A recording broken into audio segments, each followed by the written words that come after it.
can hold it from the center and just by twiddling it a little bit, make it walk. So over the next, yeah, you can, just by changing a little bit of tension, one leg will come forward, stand it, the other leg will come forward, stand it. It's a nice little puppetry game. But at the moment, we're left with just our minds and our own bodies. So there you go. That's another little puppetry game. Please come up to sit. I just got comfortable. I heard that. Yeah. I know.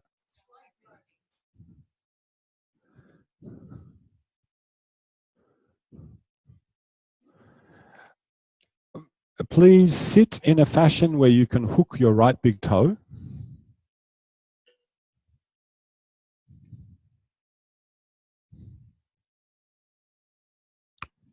Notice how abbreviated that instruction became. Sit in a fashion where you can hook your big toe. So now you have, I've said this many times, but I think it's worth repeating again and again. You don't start off with your original naivete. You don't start off having no experience. You carry experience with you. You draw on it. Lift the foot from the floor, put it down a few times, see how that's cooking.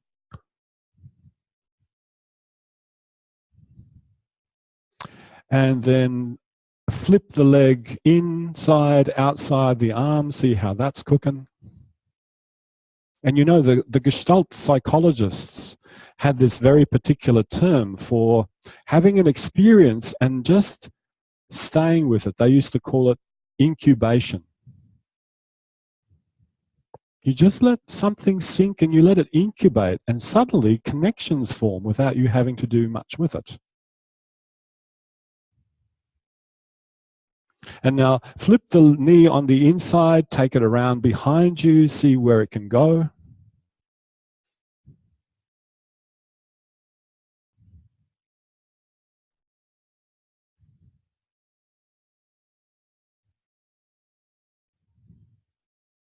And then flip it onto the outside and take it around to the left and see where it can go.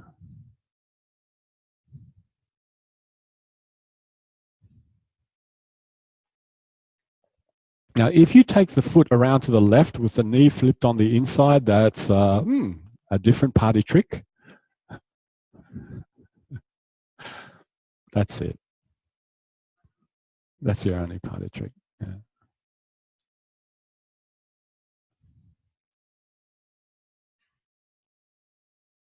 See if it's possible to flip the knee onto the inside of the arm, take the foot around as far as you can to the back, and flip the left leg over. Yep.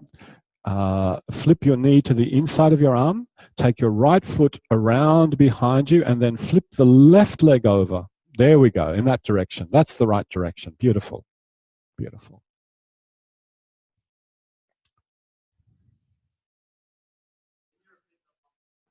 Yep. So take your foot around behind you to the right, flip the knee to the inside of the arm, take the heel closer to the buttock, closer to the buttock, closer to the buttock, to the right, to the right, to the right, to the right, to the right. Keep going. Take it.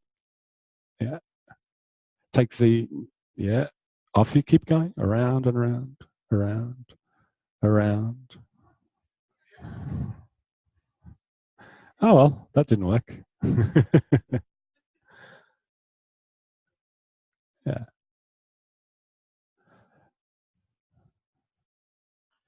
But if you have a look at his knee, can you see his left knee, how it flips in? And then as he comes around to the left, his knee flips back. That's the movement of the left leg.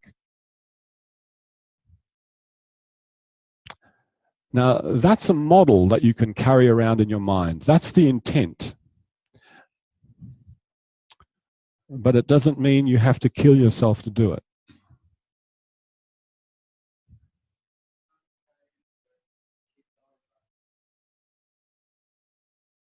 Now keep going, but bring your right knee towards the floor. The leg goes behind you. The foot goes behind you. That's it, that's it, that's it, that's it. Bang, there you go.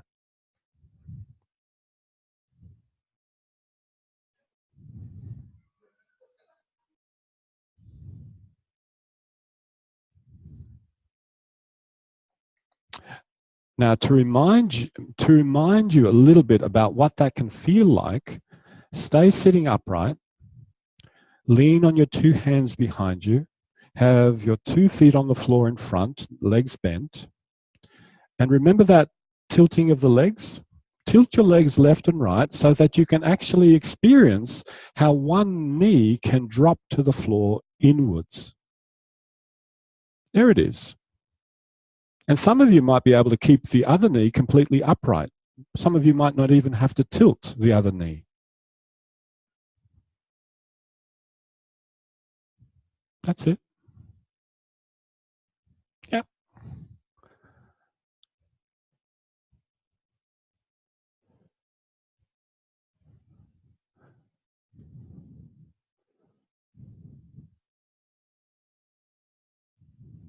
So, you know, if I've never tasted honey, I could try to give you the chemical composition of honey. And you'd go, yep, I understand that chemical composition, but it doesn't give you the taste of honey. So I could describe in words again and again what the knee does. But it's better if I create a scenario where you get to taste what it does. That's different from a description. That's an experience. So in this particular configuration, most of you can take that leg inwards and put the knee closer to the floor. That's the experience of a kind. And there's all sorts of experiences. That's it. That's nice. And you know, you start off with the general instruction, tip both legs, but some of you discovered, oh, I can keep my other leg upright and still tip the leg inwards. Yeah, there it is. And then you can ask yourself, well, could I put that foot somewhere a little bit different to make it even easier? And could I position my hands a little differently to make it easier? And should I tilt my head to one side or turn my head to make it a little easier? And should I be more on the back of my pelvis, or should I be more on the right buttock or the left buttock to make it easier? And this is what you call knowing how to play the game.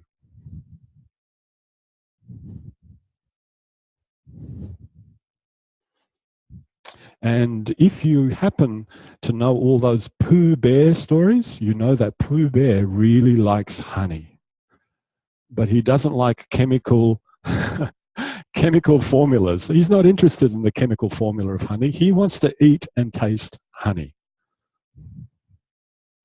Stop and rest, please.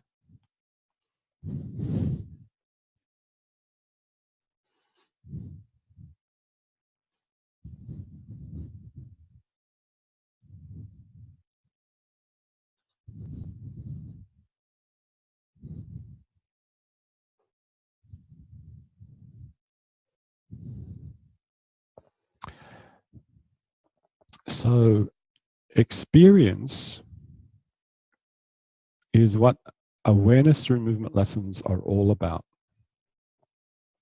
Because experience becomes the foundation of knowledge and understanding. And because these lessons are about learning, learning produces knowledge and understanding. Because learning itself is a process, and processes result in something. Learning results in knowledge and understanding, know-how,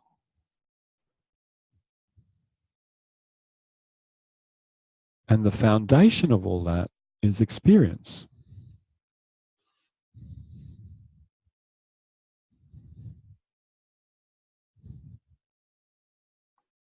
And in this case, bodily experience, the experience founded in your sense of moving yourself, what you feel as a consequence of moving yourself.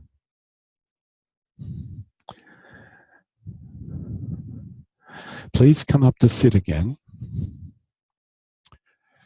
Sit in a fashion where you can hook your left big toe with your left index finger.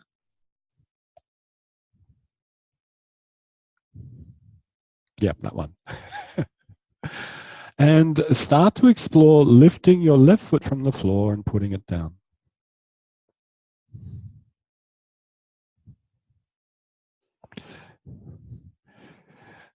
Now, if you want to, and this is something that you can choose. If you want to, you can repeat all the mistakes you made on the first side.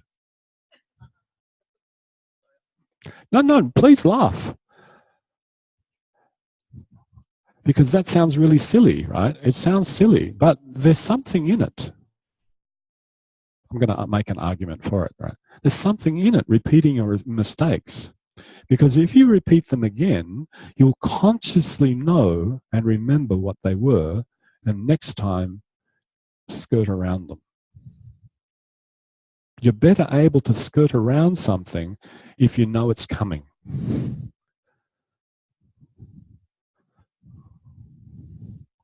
So consciously making mistakes is a great way to go. So I could say to you, and this is an awareness through movement strategy, could you please do it badly? Please do it badly so that you experience effort. So that you hold your breath, so that your tongue tenses in your mouth, your jaw grips, you lose all your awareness, and all you're captured by is doing that damn bloody movement. So anywhere from the emotional right through to how you put your hands, how you make deliberate mistakes, and then switch from the mistake to something different, from another mistake to something different, from another mistake to doing something different.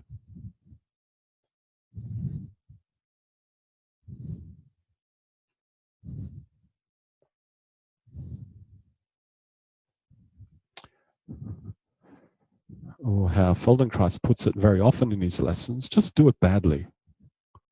Do it as badly as you can, but without destroying yourself.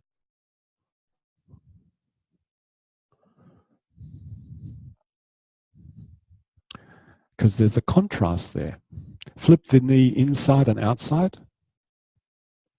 Because there's a contrast. If you know how to make a mistake, you know that it's a mistake.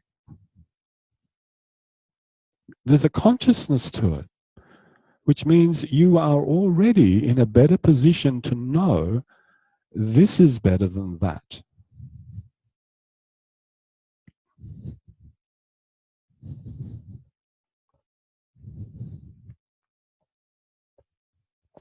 Yeah, and if you want to, start taking the left foot behind you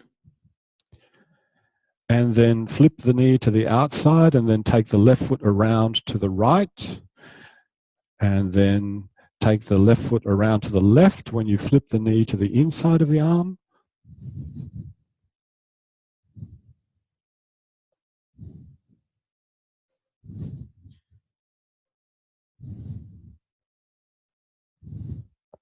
And if tugging on your big toe is not so nice, you can hold on to all 5 toes. And from the other side, you already know that there's variations. You can hold on to the outside edge of the foot from above, the outside edge of the foot from below.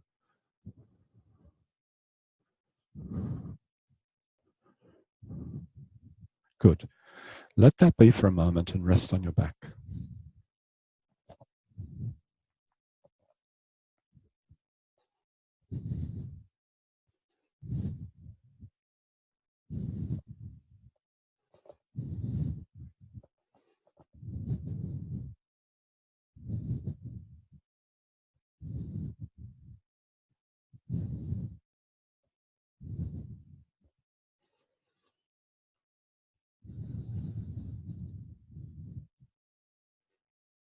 Please bend both of your knees, stand your feet.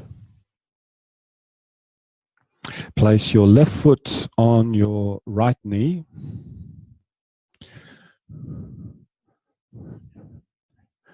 Is it the left hand behind your head?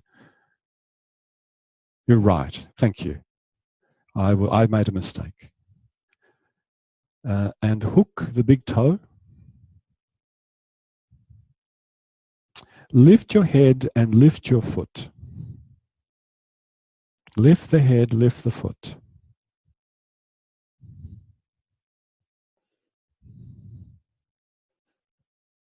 And just for a little while, however high you lift the foot, that's how high you lift the head. Or actually, probably a better way to give that instruction would be something like this. However far forward of the front of your torso your head goes, that's how far forward of your torso your foot goes. So think about it. If you're bending yourself, your head goes further and further forward of your navel. However forward the head goes, that's how forward the foot goes.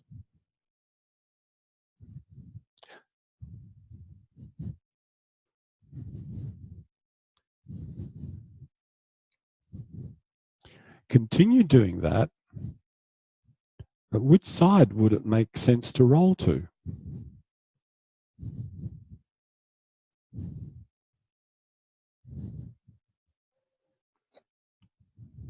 Which side would you roll to allow you to take your head a long way forward and your foot a long way forward?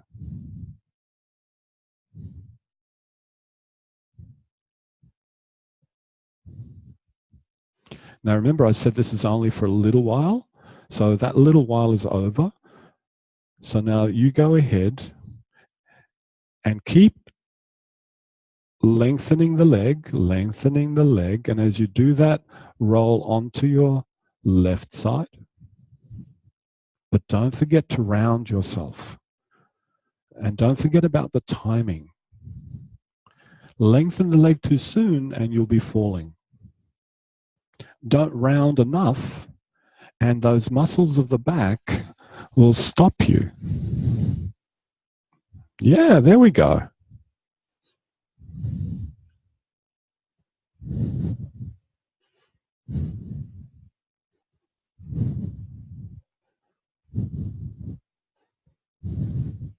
Choop. Hello. That's it. And bring the leg in. Yeah, there we go. So there's that little timing thing, yeah? If you bring the leg in just sooner. Now, go to the other side. See if you can put your foot on the floor, rolling to your right.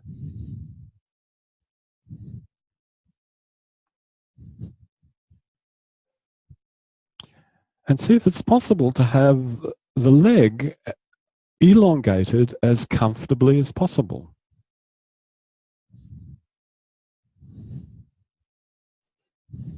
Great. Now, stay there.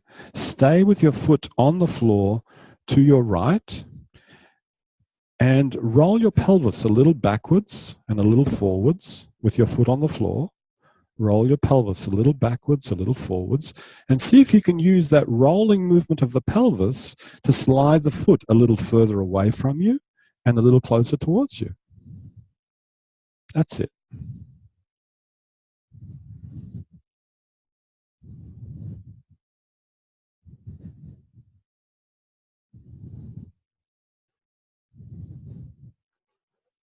The next time that you're starting to roll your pelvis backwards, continue rolling, fold your leg into yourself until you arrive on your back.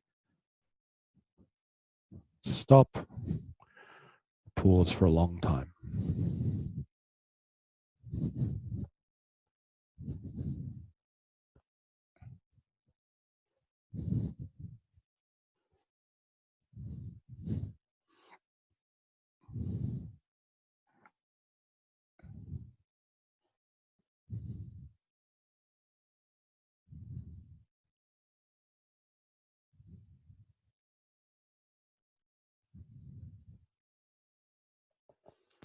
Now, rather than asking you to scan how you're contacting the floor now, I'd rather ask you this question. When you did those set of movements just then, in a very abbreviated time period, by the way, how much more understanding did you have of what was going on compared to the first time around? And yes, maybe there were still patches that weren't clear, but did your experience of doing the right-hand side help you to make sense of what to do on the left? And the kinds of things that you could play around with to assist you to make it easier and easier. And if the answer is more or less yes, then you've been learning. You've acquired understanding and knowledge through experience, and that's what it's all about. And sometimes that understanding happens in a matter of 15 seconds. And sometimes it takes years. Depends what you're trying to learn. Please come up to sitting again.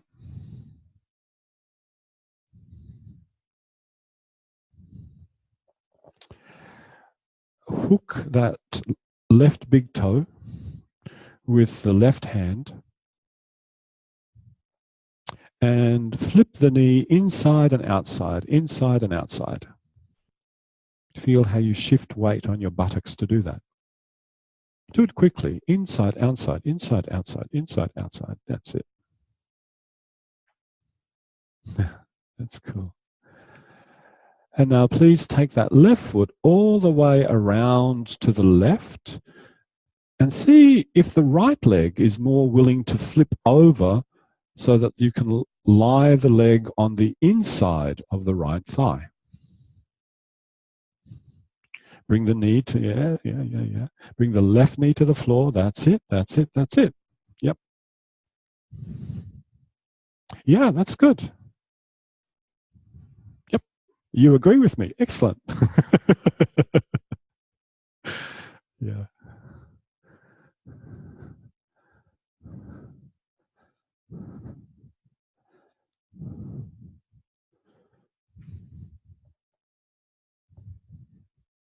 And now do the complete opposite.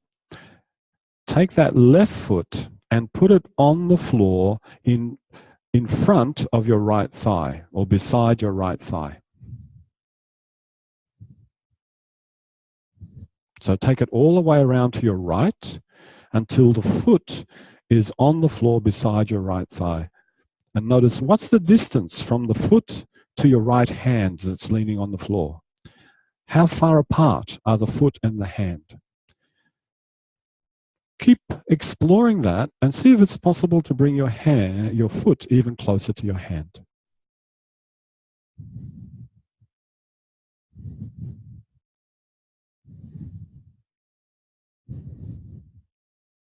There it is. Can you feel how you start to swivel on the buttock? Yeah. Nothing like buttock swiveling. Ask any rap dancer. Yeah. I don't think they tend to swivel on their buttocks. It's mostly on their backs and on their heads, isn't it? Maybe you should ask Lockie about that one. Sorry.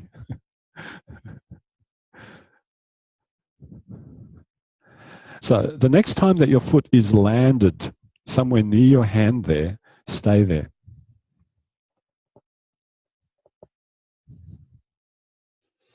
And lean on that right hand and start to lift your left hip, your left ischium, even higher from the ground. So the right buttock stays on though. That's okay. It's just a little movement, but just, in other words, side bend yourself a little bit more. Keep the right buttock on the ground, side bend a little, and then get longer. Side bend a little and get longer. That's it.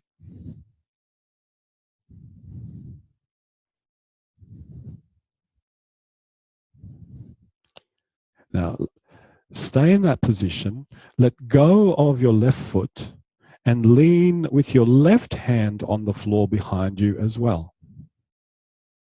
And continue lifting the left buttock a little bit, putting it down, lifting it a little bit, putting it down. That's it. So both hands, the left hand arm is now behind you. So both hands are behind you. Yeah, that's it. Oh, look, much easier. Nice.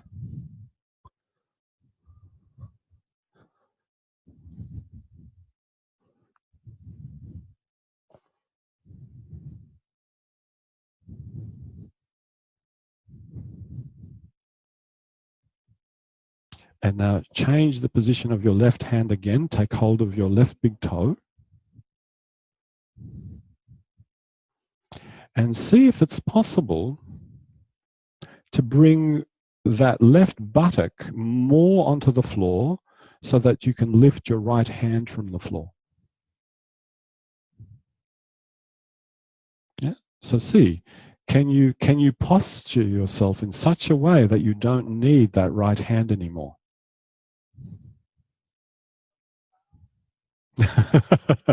That's the sound of I'm tipping. Okay.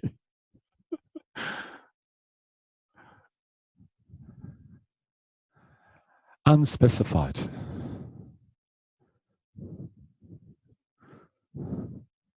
Yeah. So you're wrapped up like a pretzel. Your left foot is on the floor in front of your right thigh. You're holding your big toe, and you're trying to find a way to organize your trunk and your pelvis so that you can no longer need that right hand.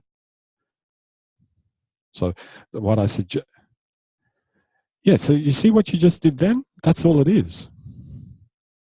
Put the hand back down, and now just begin to lift it and feel what you do in your trunk as you lift the hand. Can you feel how you shift? If you stay leaning there, can you see that position? You couldn't lift the hand. So there's something about shifting your weight more to the left, which means you possibly could lengthen the left side of your trunk. That distance from the armpit to the hip could lengthen a little bit. There you go.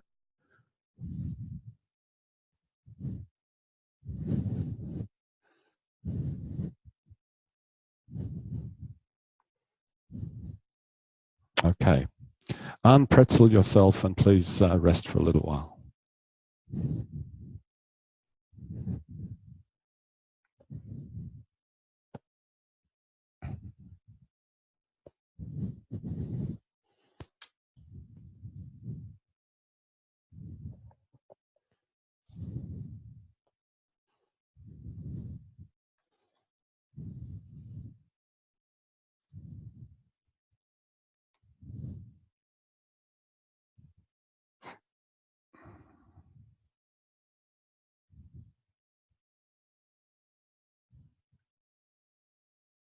Notice your contact with the floor and if anything's different.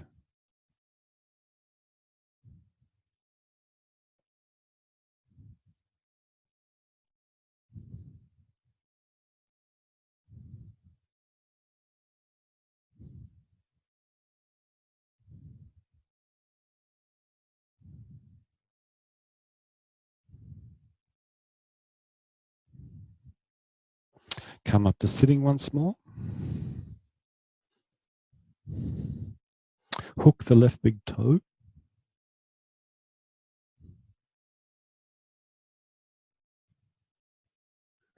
And just like you did a moment ago, lift the foot, bring the knee inside, outside, inside, outside, and notice whether there's something more that you can do. There's something that is more available in your thorax, in your chest, that will enable you to shift the weight on your buttocks.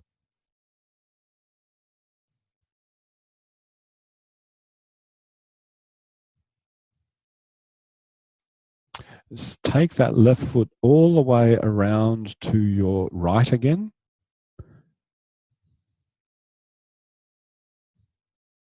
so that the foot ends up on the floor in front of the right thigh. And begin to turn your head to the right and come back, to the right and then come back. And pay attention. Does the turning of your head in any way influence how you bear your weight over the hands and the legs and the buttock?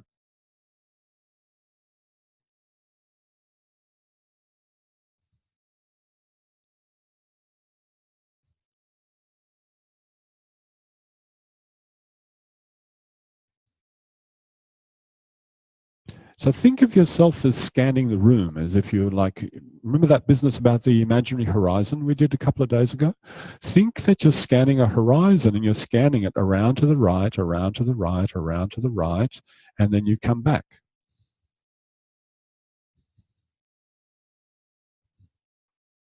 Good. And now scan the horizon around to the left, around to the left, around to the left. Keep the legs in that arrangement, but you might find yourself sitting differently on your buttocks.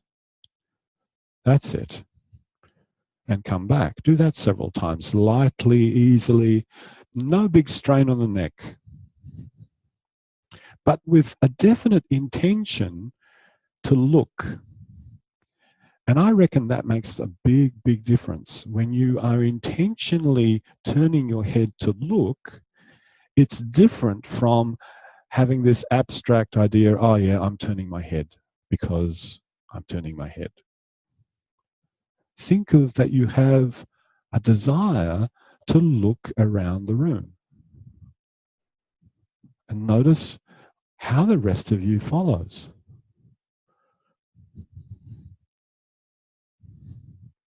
It's this kind of desire that drives infant development. If there wasn't that kind of desire, development will be a whole different ballgame of cajoling, making people do things. It just wouldn't be the same. Now, continue doing what you're doing, but could you move your head and your eyes in opposite directions? And this is an abstraction, right? So as your head turns around to the right, you take your eyes to the left. And as your head goes around to the left, you take your eyes to the right. Proportionally. In other words, don't strain the eyes. Otherwise, as soon as you strain your eyes, you'll feel your neck tenses up.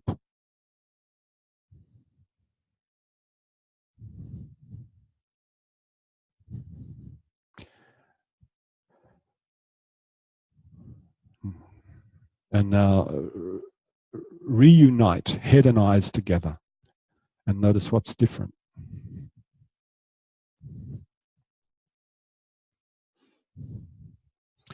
Now keep turning your head like this, left and right, and use the turning of the head to pick up the foot and take it around you, all the way around to the left behind you, and then to pick up the foot and take it all the way around to the right around you.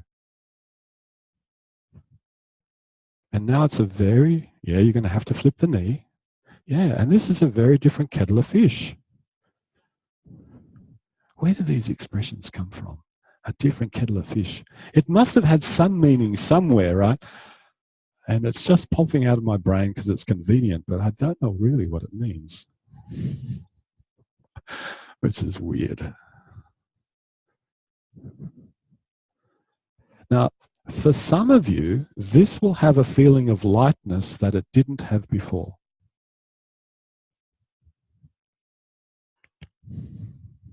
Was that a laugh?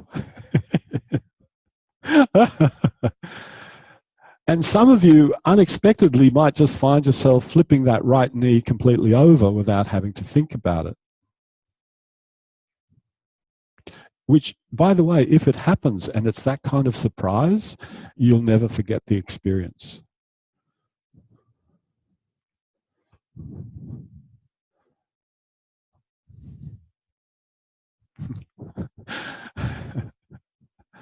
Stop compressing yourself.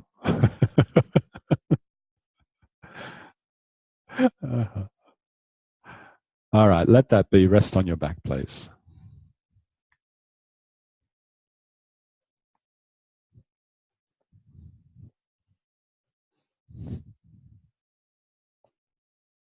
Rest with your legs long, if you can. Your arms down beside you. Feel your contact with the floor.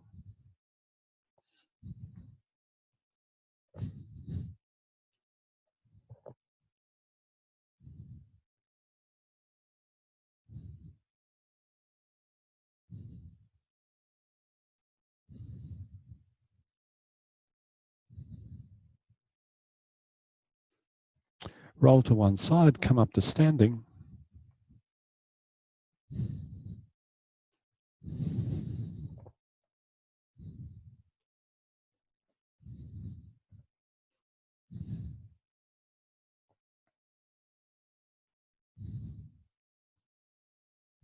Notice that sensation of standing on your legs now that we've gone to the other side.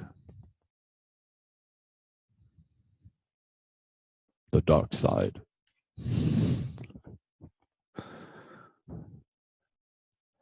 Stay standing like you are, and once again, form that intention of turning your head to look around the room. Go left and right.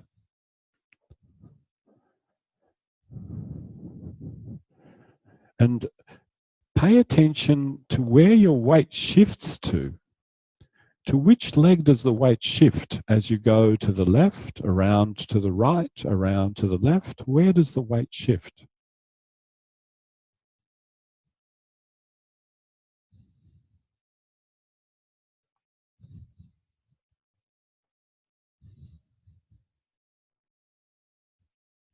Good. All right, please have a break, 10 minutes, and we'll come back at 25 past.